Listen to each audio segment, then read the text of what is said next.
Hello and welcome to D20 Helpdesk with myself, Oliver, Dungeon Master, Max, also Dungeon Master and player, and Will, who some of you, Jason Snowwolf basically, would know as Korsdag from Black Winter Nights, one of the games that we streamed on this channel, which is currently still being played but off stream and on its way back soon under the guise of a new name, so wait and check that out.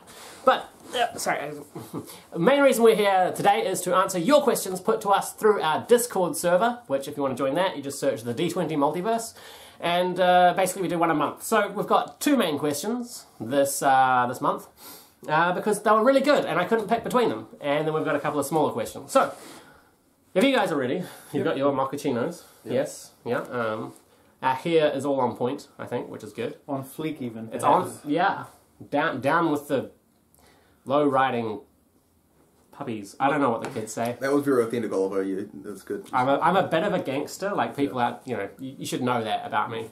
The awkward, nerdy white guy who wears anime shirts on a regular basis. Very gangster. Anyway, essentially what we want to ask first, put to us by Jason Snowwolf, who we dedicate this episode to because he's awesome, is what to do with DM burnouts. He wanted to know, like, basically, what do you do as a DM if you get burnt out, and what can you do as a player to help a DM who's getting burnt out? Now, we know, all of us know Ben. At one point, he was running 5 games a week, which is madness. That's a lot, yeah. And obviously, that got, yeah, insane. I couldn't do 5 a week. I did 2 a week, and that was intense. So yeah, it does happen. Sometimes you've expended all your energy that you have at that time, and there's not much else to give. So what would you do? What would you do we'll start with as a DM. Okay. To combat that. Cool. I would say first of all you would need to really communicate with your players and say, hey, I'm getting kind of fatigued. Yeah. The thing you don't want to do, I suppose, would be to keep going on while you're getting more and more worn out and build up this kind of grudge and then slowly turn to loathe the game. Yeah. Yeah, and then it will look to become a chore. You won't be enjoying it.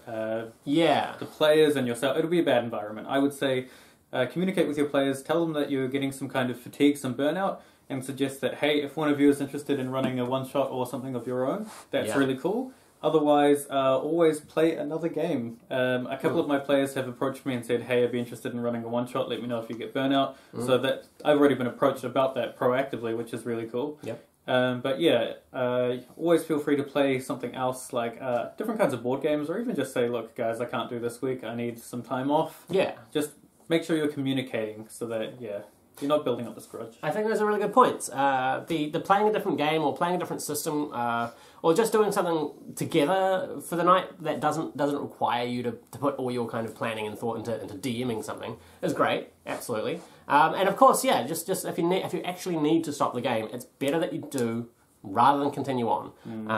We took the game off stream when I moved house, and it's been good because I've kind of been able to take it back to its roots and kind of figure out, you know, what makes our game, which is always good. But yeah, it can be a really stressful thing to do, especially on a weekly game, because it's energy. It's 4 hours usually of acting and talking and stuff. And I mean, it's not just that as well, though. I mean, I'm only coming from this player's perspective, but I know you've put a lot of work into the game each week and all that kind of stuff. It's not just the 4 hours that you're there performing and doing, you know, a lot of the work. It's also the fact that you're preparing everything and you're making sure that, you know, every week there's something new and exciting, and obviously we appreciate you for that, but like, you know, it's a lot. It is a lot. I can understand that it's a lot of work to do every week, and so I mean, I absolutely see why DM burnout is a thing. And I mean, I think the main thing that I have thought about, and when I was thinking about this, and when I've talked to other people who DM, is stuff like just changing it up. Like, so even if you don't want to do a one shot, you want to keep it in your campaign, but do a thing where it's like, you know, you do something different. So instead of, you know, you guys are trudging through another dungeon or whatever, do it, you know, you have a thing where they hang out at the end and they're playing in-games or something like that, you know. They get into like a very low-stakes thing where you don't need a lot of effort for, but everyone's still going to enjoy it, and you can step back a little bit and have, you know, I think changing the tone of it or whatever, you know, something like that. Something refreshing, like a new perspective on the game. This is one of the things I thought about when we moved from Ukast to Sinjera. The idea was you just do an entire campaign arc that was very heavy on finding bad guys and killing them. And for me, like, I was like, well, if I want to write the next huge arc, I don't just want to do the same thing because I know it'll get boring for me. Going, oh yeah, now find him, now kill him. That's when I introduced the idea of the war between the tamed kingdoms and the untamed kingdoms. So you instead of tracking down bad guys per se, were trying to bring peace. And that helped me kind of be that refreshing thing of trying something different. I think it's also good from a player's perspective as well in terms of doing that, because I mean, I wouldn't necessarily want to go into another campaign where it's like, oh cool, there's another big bad that's about to destroy the world, in the same way that the last big bad was about to destroy the world. It's like, okay, if you repeat the same kind of narrative beats in terms of like, there's always just this one big bad guy that you're gearing yourself up to fight, and you've got all these sub-bosses and stuff. It just, I mean, it gets a bit tiresome, right? Like, it's like if you play one of those old like JRPGs or whatever, like the ones where they're like, you beat a boss, but then they're like, ha, the actual boss is blah, blah, blah, and then you beat them and they'll be like, ha, the actual boss is that, and it's like, well, no, you're just doing essentially the same thing at a certain point. Like, there's actually a game, I can't remember what it's called, but it's hailed to be one of the hardest computer games ever made. And if you at any point do manage to beat the end boss, your character wakes up, the whole game was a dream, and you have to clock it again to get the real ending. Kind of brutal. God. Not really relevant, but brutal. Have you thought about that for a D&D campaign? Yes, yeah. Sounds like that would sound like a twist that'd be very rewarding. And definitely wouldn't make me like scold you with hot water. Like. Which concerns me because you're holding a cup of hot water. Hey, buddy. We've got our special guest here tonight. His name is Muesli. He's our cat. He's looking at me with daggers. Come here, buddy. Come and get on camera. No. He doesn't want to get on camera, but he is very cute. I can just Google a cute cat, and this cat is probably cuter than that. But yeah, these have been good points. I think refreshing is a really good idea, especially if you've been focusing on one element in particular. Like the game I run is often very combat and tactics heavy. If you try something different, you might feel that you really like it and you find it refreshing, and your players might like it too, like going for a more narrative-driven element. But yeah, I think in the end, remember that you are there to have fun as well as a DM. Yeah. You are all players, just one of you happens to be keeping everything logical and in your head. Yeah. I think that is that, right? Like, and I think I mentioned this actually in the last time I was on here. Like, D&D is a game. You're playing this to have fun. That goes to the DM as well as the players. Yeah. If you're not having fun, then something is wrong and you need to change it. And, for whatever reason that is, you may need to figure that out. But if you're not having fun playing, being the DM, then you need to change something about the game, because, you're going to be miserable all day, every day at your job. Yeah. And you're going to drink every night when you're not playing D&D to forget that. But, you need to make sure that D&D is the one bright spot in your miserable existence. Exactly. I can, yeah. I think there's almost not more to say. That was so eloquently put. Thank you, Olli. But we've got another 5 minutes to do on this question. So refreshing is always good. And remember, there's so much to DMing in terms of the tools that you can use. You don't just have to run a combat or a social encounter. You can throw in riddles and puzzles, or introduce something from someone's backstory, or even just cut away from the main story and have the players play somewhere else for a part of a dream or a vision. Or it's like pretty much of anything. Stand-up theatre, technically, really, there are no rules. There are conventions, but it's literally anything you want. And I guess that if you're not having fun, communicate. Very, very important. Try some new things. And just make it good. Yeah, make it good. Just get better. Maybe just be good at being a DM, actually. Have you tried that? Yeah. Basically, just be good. Like that's not just for this video and these questions, but just in life. If you're unhappy, just be good. Yeah. Wow. That was good. Okay, so I think that's some ideas on that from DM's perspective and players' perspectives. And we are here to have fun. That's the key. I think we could also focus on it from a player's perspective more, because that was definitely from a DM's perspective. But from that same question as a player's perspective, if you feel like your DM is being worn out and they may not be as into the game anymore, never underestimate the power of peer pressure. they will probably just keep at it and will ruin themselves to make sure that you're still having fun. Yeah, and as long as you're having fun. That's what it's all about. One thing you can do as a player is say, hey, if you need a week off, I will run a one-shot. I pretty much know every player that I've played with has always at one point, being a player, thought to themselves, what would I do if I ran one of this game? I'd love to have a go at it. And that's just a nice thing you can do for your DM, especially if they aren't reaching out, but you can see that they're kind of like, oh God, not this again.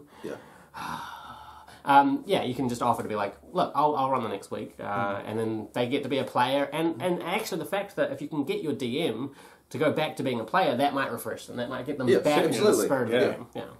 Yeah, it's also, For players who are playing for the first time, perhaps, and they have an interesting idea or a narrative they'd like to portray, this is the kind of time where it would be great for you to run a one-shot, but you might be feeling scared, and that's fine, that's normal, everyone has had that, but also remember that you're with a group of friends, you are there to have fun.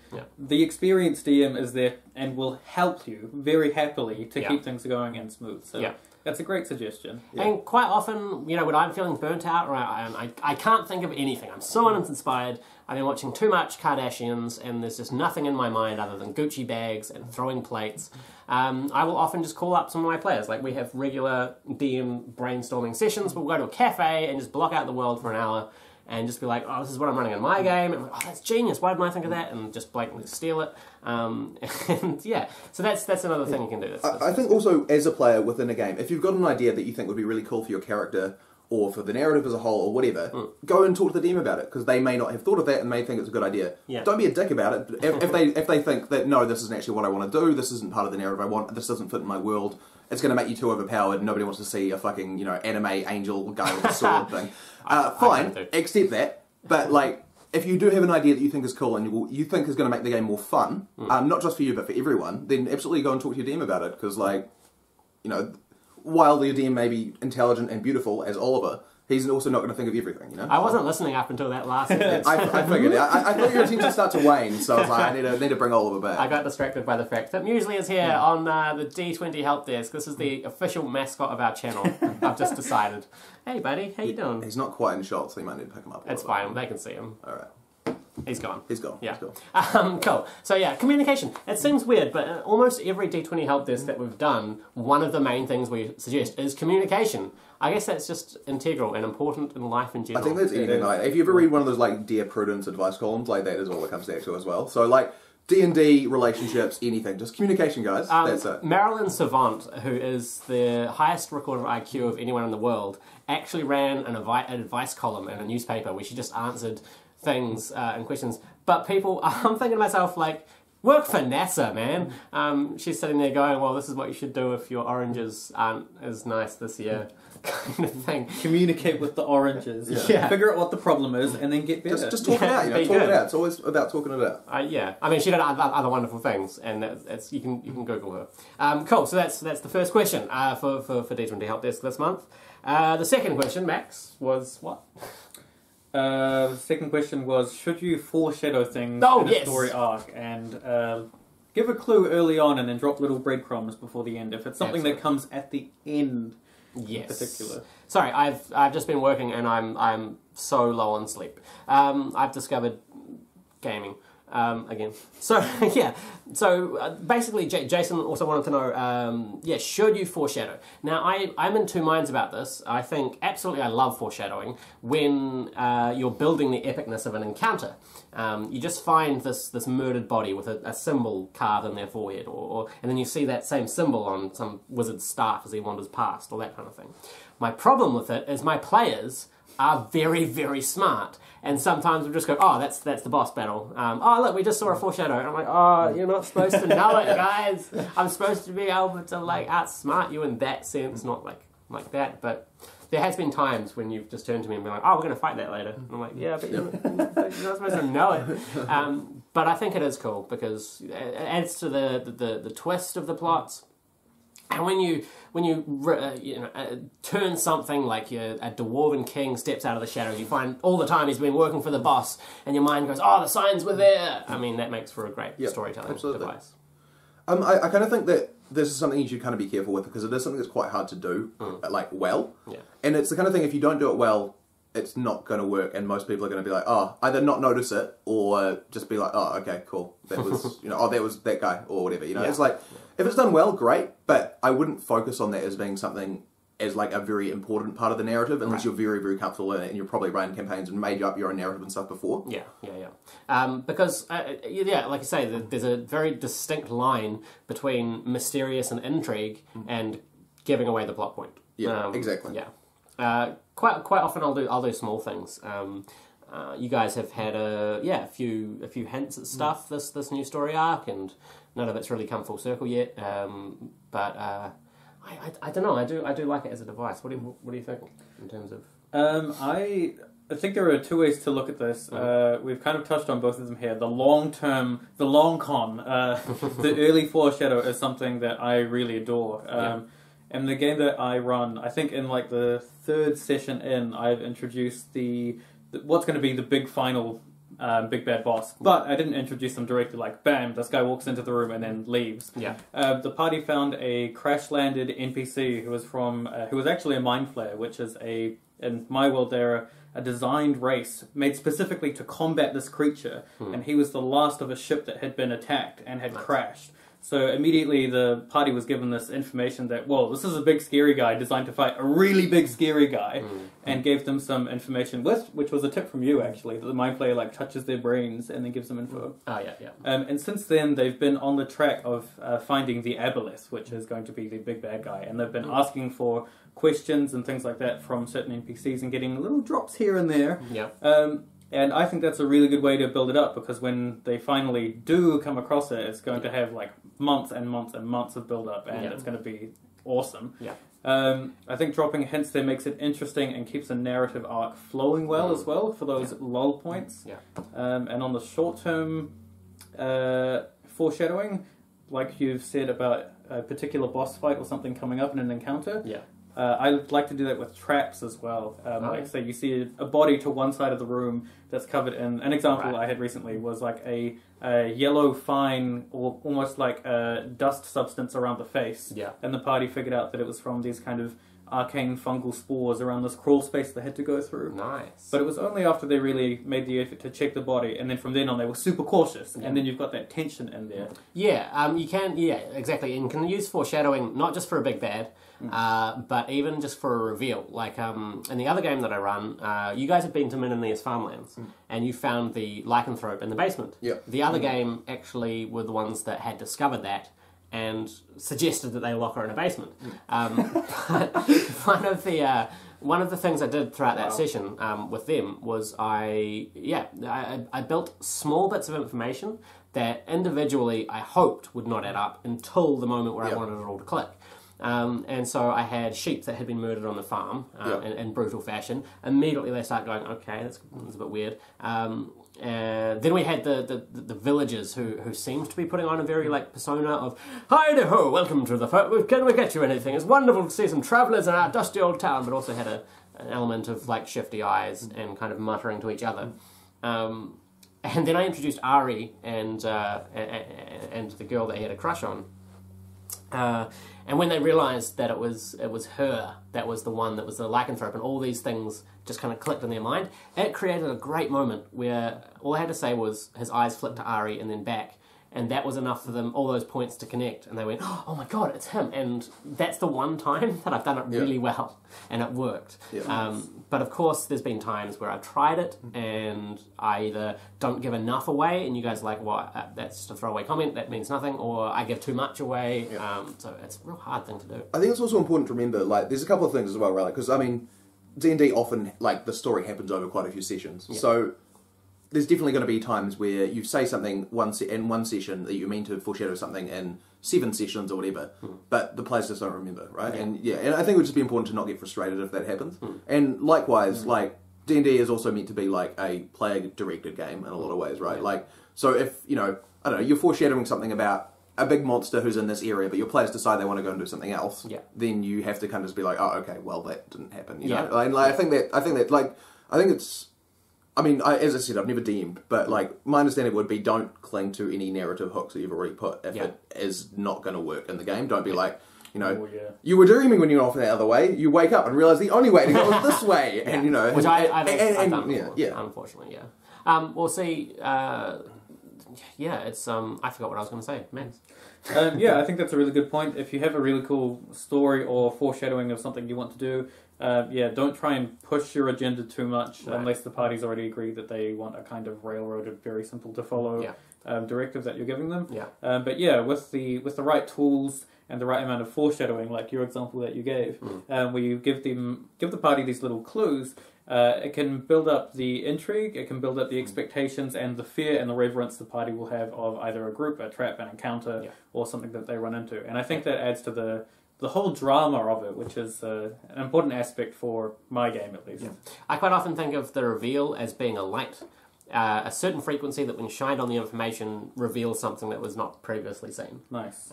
But what I was going to say on your point is that, what I usually do with huge plot hooks, I have what I intend to happen, where you're going to meet the bad guy or whatever it is, and where the story's going to go. But I always have that written behind my DM screen in a list of smaller notes of, well, there's this, there's this, there's this. And if you guys at one point, because I don't like to railroad, I'm really trying to make you guys have free reign in this new campaign, decide to go somewhere else, I'll go, okay, cool, put a star next to it. After the session, kind of go, okay, I'll rework that. So instead of meeting them here or having it be in this kingdom, instead I'll do this and just, rework it until it works. Nice. Yeah. Cool, okay. Those are our two main questions for D20 Helpdesk, but now we get to answer some of the smaller, more fun little questions. Questions. Which what am I doing? So I will open that up on my phone while Will performs a original rap that he wrote. I'm not going to do that. Oliver's not paying me enough to do that. Come on. Check out my SoundCloud though. Try and find it. I'll give you 100 points if you can find it. So we've got this my favourite question that came through. We couldn't do 10 minutes on it though. Do DMs really get the girl? Yes. Yeah, basically they do. Yeah, it's a very sexy thing. Always mention this on a first date. Oliver has a girlfriend. 100% of DMs that I play with have a girlfriend. Wow. There you go. That's statistics. Statistics don't lie. I'm sorry. That's how they work as well. A field of one person interviewed sets the statistic for the entire world. Yep. We know this. Do DMs really get the girl? Not from the game that I run, but that's mostly my flatmate, so that'd be weird. Yeah, that would. Don't screw the crew. Yeah, don't screw the crew, man. Don't screw the crew. When is the best time to give new players magic items versus giving seasoned players magic items? I quite like the party to have one or two powerful things that they can't use every time to break the game, but have a few charges of something really cool. Yeah, and I thought also, I'm not sure if this is me misinterpreting the question, but you mean if like a new player is coming along into a group of seasoned people, in which case I would be more inclined to them to have a magic item in terms of they've got something interesting to do, because if you're like a lower level player, play with higher level players, a lot of the time you're going to be standing around feeling like you can't really do much. Yeah. So if you're the one guy who's got a cool magic item, great. But I mean, if you mean in a general sense, I think you're probably better off waiting until a little bit later on, because there is, I don't know, especially with leveling up early on, it happens relatively frequently, and so you do get power jumps from that anyway. Yeah, and also you don't want to give a new player something that's too complicated. Yeah. A simple thing, you roll like the Stone of Storms. You roll a d6, it creates a storm of that intensity, something simple enough like that. I also love it when an item is able to be used by the whole party. Yeah. You guys have the Orb of Scrying with one charge a day, and just sometimes someone will go, oh, we need to use this, and you'll give it to them and they can use it. That way other players aren't like, oh, why has he got it and I don't have it? That's a really good point. Yeah, I think with the whole new versus old players thing, I guess part of the spin on that question might be like if you have a well-known item, like a bag of holding, that kind of thing, when you introduce that. Yeah. I'm with Oliver on this one, that I like to give my players cool items that they can choose how they want to use as they wish. Yeah. But in addition to that, if you have something that you know one of your players or their characters would really suit and would be really fun, consider introducing it as an ability that they can use once a day, like a milestone. Like I did this for my players when they reached level 5. Cool. I all gave them an ability that was relevant to their character's background and some backstory. Cool. So, for example, my druid, who was a sailor, I gave him an ability to recover hit points slowly if he spends a round submerged in water. Cool. Stuff like that. That is cool. Yeah. For example, Ring of the Beholder that you just got. 3 charges, but there are ways to recharge it. I'm giving you no more information on that, but it's possible. And finally, as the host of the game, if you're running it or not, do you feed everyone or do a BYO? I'm poor, so BYO, and then I just don't even really bring anything and then just eat your food. Yeah, I would say it's probably not expected or required in most cases. Like, I mean, this will come down to what you would do in your friend group. Like, I mean, this is coming from the assumption you're playing with friends, right? Yeah. But like, if I was having people over to my house, I would generally provide food. Yeah. But that's just me, and I don't DM a game, so I don't have people over that regularly. So if I had people come over once a week for a social thing, I probably wouldn't. Yeah. Like it is. It's a 3-4 hour thing. It's always good to have snacks. I let people bring their own, and I should start bringing food for you guys as well. No, you shouldn't. But like, I don't know. I don't think there's any obligation to the person whose house it's at, especially if it's the DM to do that. There shouldn't be an obligation for that. Like, If you want to, have a discussion with your group basically, and as it goes back to it, communication's key. There we go. But have a discussion. If everybody wants to chip in for pizzas or whatever, do that. Yeah. But just make sure everyone's on board. Don't. Yeah. The worst thing you could do is make it so there's somebody who feels like there's an obligation to provide food every week. Especially if they're not like super wealthy or keen on it. But if they're a rich mate, mooch off. That's what I would do. Yeah. But just be like a normal human being, right? Like, there's no difference about doing this in any other social gathering. Yeah. So basically, the 3 points that we really want to drive home: communication is key, be good, and be a human. I guess that's us for this month's D20 Help Desk. I'd love to thank Will and Max, who took time out of their wonderful schedules to come and join me here on my couch and answer questions put to us by you guys. So, yeah, you've now got chances to get in questions for next month in the Discord, or if you just want to chat to us, we're all in the Discord. So, D20 Multiverse, if you feel about that, you can send email questions to us, the D20multiverse@gmail.com. Fairly easy to remember.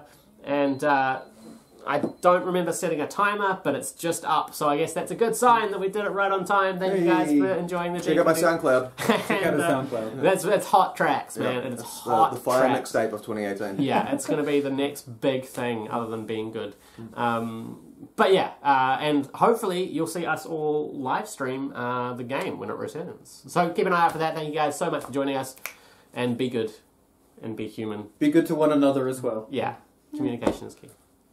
I think that was good. That's yeah. I think that worked. Get out of my house. All right. Okay.